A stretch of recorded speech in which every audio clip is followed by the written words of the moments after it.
کہ ستارے تو ستارے ہیں، اگر لوہے محفوظ پہ بھی کچھ نہ لکھا ہوا ہو اور بچپنے کے کھیل میں یہ کہتے رہے نانا میں نے ایک دے دیا،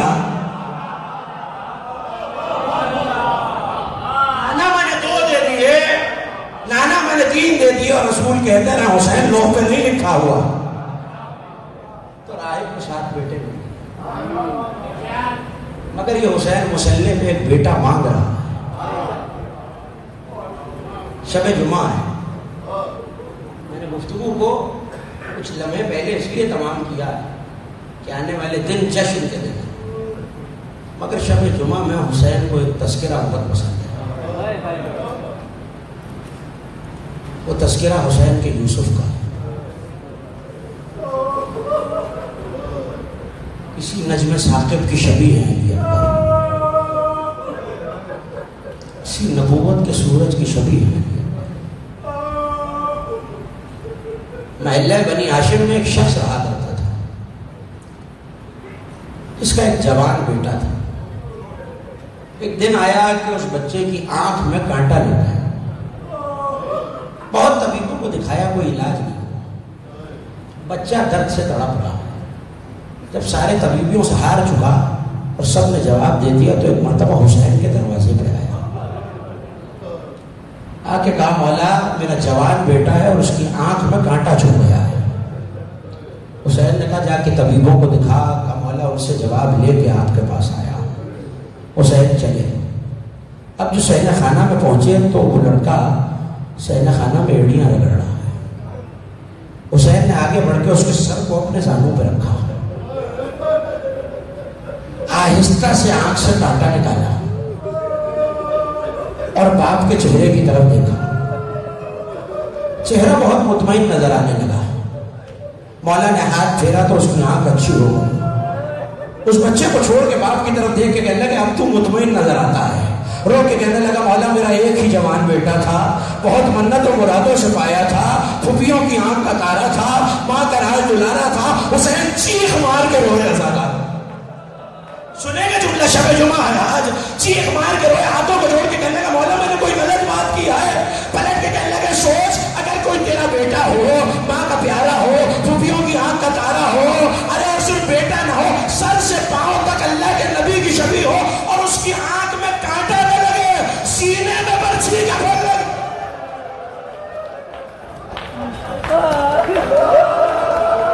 آپ کے چھٹے امام سجدے میں سر رکھ کے کہا کرتے تھے پالنے والے ان چیخوں پہ رحمت نازل فرما جو ہمارے مصائب میں بلند ہوتے۔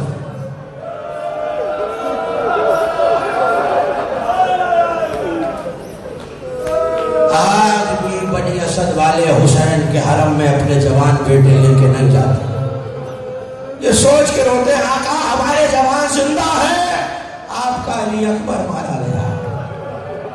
بڑی محبت تھی حسین کو اپنے لال سے۔ جناب لیلہ یہ روایت کرتی ہیں کہ میں اکثر محسوس کرتی علی اکبر کے جھولے کے پاس کوئی آہٹ آ رہی۔ ایک رات میری آنکھ کھلی تو میں نے دیکھا ایک سایہ علی اکبر کے جھولے پہ جھکا ہوا ہے، میں نے اٹھ کے آواز دی کون ہے تو ایک آواز آئی ام لیلہ آہستہ، میرا علی اکبر ابھی سو رہا ہے۔ میں دعا دے سکتا ہوں جو آنکھ اس غم میں روتی ہے وہ کبھی نہ روے، جو ہاتھ اس غم میں ماتم کرتا ہے وہ کبھی کسی کے آگے دست نہ ہو۔ زاداروں کاکا کنیز کو یاد کیا ہوتا تو ام لیلہ میرے اکبر کو پیاس بہت لگتی ہے، میں دیکھنے آتا ہوں کہیں میرا لال پیاسا تو نہیں ہے، میں ہاتھوں کو جوڑ کے بس اتنا کہوں گا مولا آج تو علی اکبر کی پیاس کا اتنا خیال ہے، مگر جب 17 حملوں کے بعد کربلا میں آ کے کہے کہ بابا اگر ایک بوند پانی مل جائے اجرکم اللہ۔ مجھے بہت زیادہ طویل مسائل نہیں پڑھنے ہیں، لیکن ازاداروں ایک عالم گزرے ہیں جن کا نام سید مہدی بحر العلوم ہے۔ آج بھی حرم حسین میں زری کے پاس علی اکبر کے مسائل پڑھے نہیں جاتے، جانتے ہیں وجہ کیا ہے؟ کہ وہ عالم ہے جس نے 25 برس حرم میں اشرا پڑھا ہے۔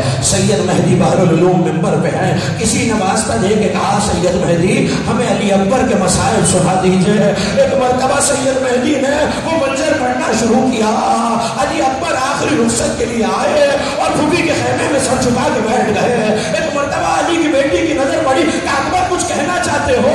کہ پھوپھی اما بس ایک سوال کرنا چاہتا ہوں کہ پوچھو میرے لال کہ آپ افضل ہیں یا دادی زہرا افضل ہیں؟ زینب تڑپ کے کھڑی ہو گئی. اکبر یہ کیا پوچھ لیا؟ کہاں فاطمہ زہرا، کہاں زہرا کی کلی زینب. کہا اگر پھوپھی اما دادی نے قیامت میں پوچھ لیا زینب کیا تمہیں اکبر میرے حسین سے پیارا تھا؟ کہ اکبر چلے جاؤ، مسائل نہیں پڑھ سکتا تھا. اور دو جملے سن لیجئے. جب چلنے لگے تو مقتل اور تاریخ کہتا ہے 7 مرتبہ پردہ اٹھا، 7 مرتبہ پردہ گرا.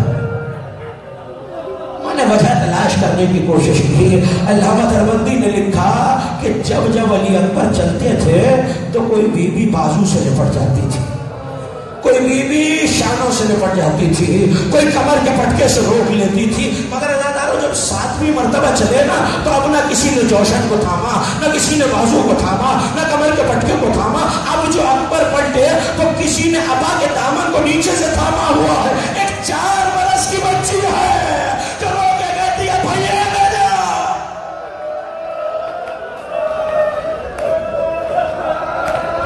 آل محمد کو آپ کا بلند آواز سے رونا بہت پسند ہے. ازاداروں علی اکبر چلے. آخری جملہ سن لیجیے. علی اکبر چلے، حسین نے رخصت کیا. مغرب جو راہوار چلا تو اکبر کو کسی کے قدموں کی آواز آئی. گھوڑے سے اتر کے دیکھا تو کمر کو تھامے بوڑھا باپ پیچھے آ رہا. کبابا بھی تو رخصت کیا تھا. یہ جملہ مکمل مصائب ہے ازاداروں. سر سے پاؤں تک حسین نے اپنے لال کو دیکھا اور رو کے فرمایا علی اکبر کاش تیرا کوئی تجھ جیسا بیٹا ہوتا. ہو گئی مجلس ازاداروں. علی اکبر میدان میں آئے. حسین ٹیلے سے جب دیکھ رہے ہیں، فضہ حسین کا چہرہ دیکھ رہی ہیں، زینب فضہ کا چہرہ دیکھ رہی ہیں. اور ایسے میں ایک ماں ہے جو مصلے پہ بیٹھی ہوئی ہے اور دعا کر رہی ہے یعقوب سے یوسف کو ملانے والے